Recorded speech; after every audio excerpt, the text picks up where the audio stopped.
Sky darkens. And flames. And cut. That's great. Good. We've got that. That's Fabo. Fabo. Thank you very, very much. Yay! That's the one. Hey, well, thank you very much, everybody, for a great first block. And have a great break. Everyone's having a break, and we will see you back here soon enough. Ladies and gentlemen of the second unit, that is a wrap on block 1.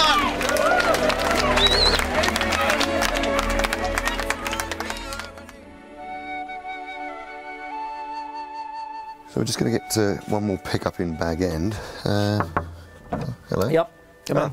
Oh, so hi, Pete. Hey, Andy. Come on in. Just wanted to do one more pick-up in here, if that was all right. What's this? Oh, this is the video blog pickup. Yeah. That's right. There, go. End of block 1. But anyway, we just wanted to say hi to everybody because we haven't done one of these video blogs since the beginning of the shoot. God, it feels like a lifetime. Oh. It doesn't, because the first week of shooting, we did with Andy as Gollum. Use this precious thing we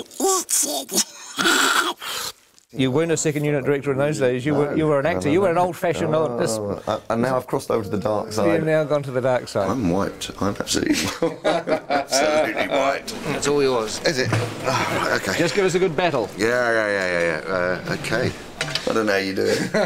It's you get tired. I always just tell people I get exhausted at the end of the first couple of days and stay exhausted until it finishes. You know, we have 250 days of shooting on these 2 Hobbit movies, and I think it's a much better way to divide that up into 3 blocks and then have some time to edit what you've done, look at it, hand visual effects shots over to the CGI guys. You can really focus on the script revisions. It's a much smarter way to shoot these big films. Yeah, on something of this scale too. I mean, when we got the given our T-shirts, which said 54 days down, 200 to go, I have to admit, I don't know how great it was.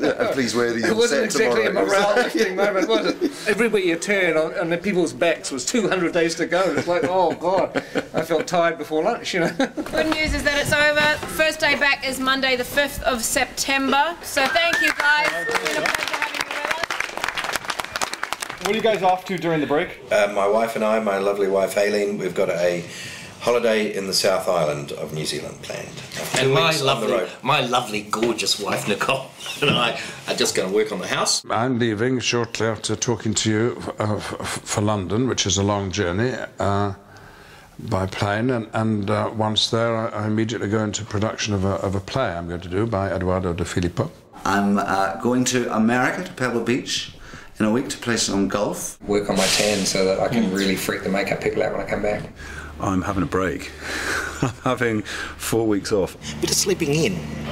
My favourite hobby. First we're going to Australia to see our eldest daughter. I'm going to run a marathon. I'm going to attempt to sort of write and record a bit of a psychedelic sludge rock album. Hitting the fabric shops in central London. I go home to Thailand tomorrow. To Barcelona. To meet Doctor Who fans from Spain. Bali for 11 days. London and Paris to see friends. Manhattan Beach, because it's the closest beach to the airport. I haven't been home for the last 3 years, back in Belgium, so my mum is cracking the whip. And then I'm going to Vegas and spend all my hard-earned cash. Do some more swimming and lots of golf.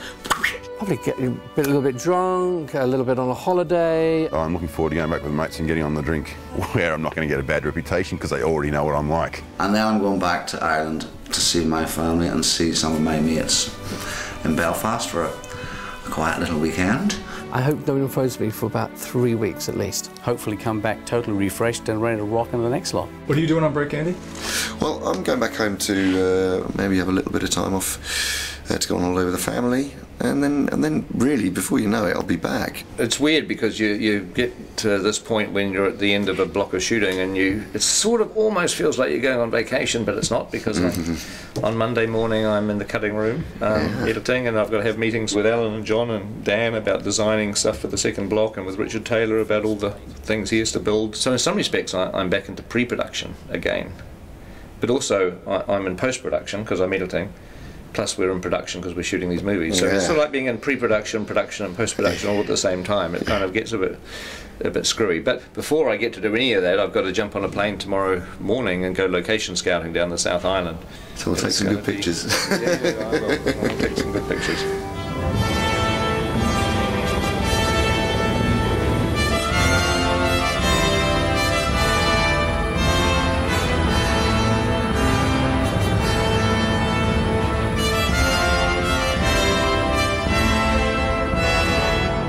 because we're going to be doing location shooting during our next block of shooting, it's really time to have to nail everything down. Well, on the recce there'll be, it's usually about 17 of us that go. We get around in 5 helicopters usually. It's quite a spectacle when we turn up. Peter, Caro, Zane, Bridget, Andrew, Dan Henner, Simon Bright, art director, Steve Ingram, John Howe, Alan Lee, Eric Sandin, we have Tony Keddy, the grip, Reg Garside, gaffer, myself, location scout Dave Comer joins us, and Peter's assistant Sebastian, the ever faithful Sebastian's there. Here on the mountains I put my hand out and a cup of tea slides into it. That's what we like. There's even a Starbucks up here in the Southern Alps. Slippery, hard to walk and juggle a cup of tea at the same time on this sort of... I know, it's no mean feat.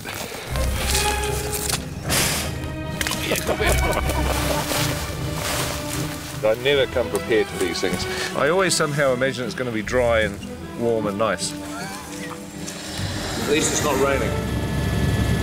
We'll be not just scouting, which is essentially searching for locations, we're now returning to the locations that we liked, and we're going to start to talk about the logistics. The old thing, by the time you've helicoptered everybody in and then you've got to helicopter them out before nightfall, you're not actually here early morning or late afternoon. No, right, it's yeah, you're during the middle of the day. It's all broad daytime.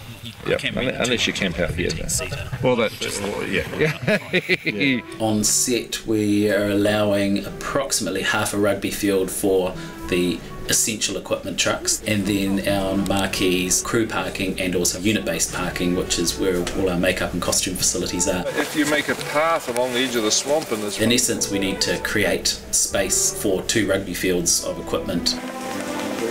It's weird on locations because you're standing in the middle of a mountain or a valley or some beautiful place, and you're having to figure out, you know, where are we going to put the crew tents, where are people going to get changed, where are the portaloos going to go, because all that stuff has to be where you're not going to want to point the camera. You could have Gandalf and the dwarves sort of running up over this brow here and scurrying, hiding down behind these rocks, and just as they get there you crane up and there's one. The last thing you want to find out in 6 months' time is you're standing on this beautiful mountain and saying, wow, this is exactly the shot I want to do, when you find you've got, you know, 20 portaloos right in front of the camera. That's not what you want to do, so you've got to figure all that stuff out. We've got to keep looking. It's sort of sooner rather than later, isn't it? Yeah.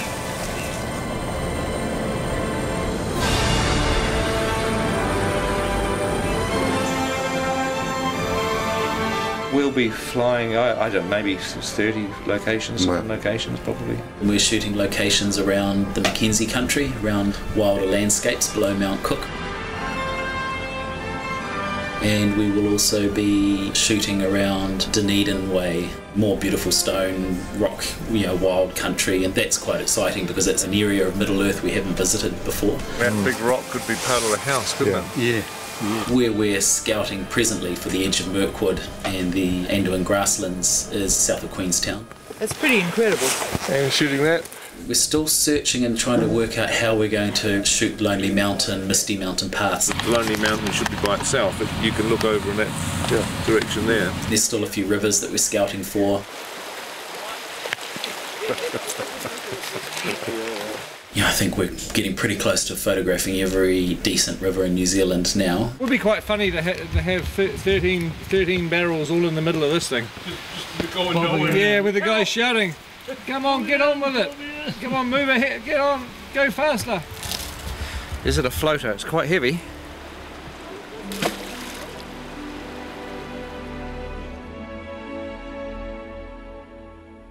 We're going to go to some reasonably remote places. Sometimes places that, you know, very, very few people have seen. There's plenty of New Zealand that we haven't seen yet.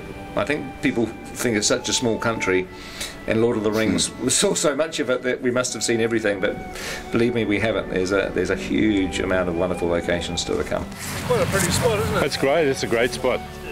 Well, we'll say goodbye for now, and hopefully you've enjoyed this update, and there may well be another one coming during the break sometime, so keep your eye out for that.